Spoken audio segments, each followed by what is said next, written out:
Legal ba ang mag-record ng usapan ng walang paalam?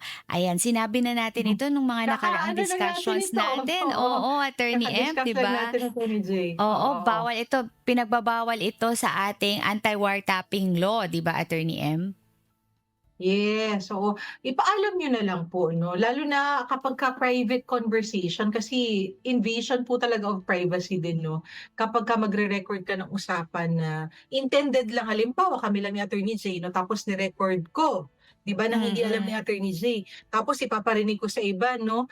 Maliban sa, mm, siyempre pinagbabawal nga ng batas, improper naman talaga Attorney J, 'di ba? Kasi mm. intended lang para kay Attorney J halimbawa yung aming pinag-uusapan tapos ipaparinig ko sa iba, ano naman ang purpose mo para gagawin mo 'yan 'no? So, but again, mayroon po talaga tayong batas na talagang pinagbabawal 'yan. Oo, So, legally, hindi po legally talaga hindi puwede. siya Magkakaroon puwede po kayo ng kaya pananagutan.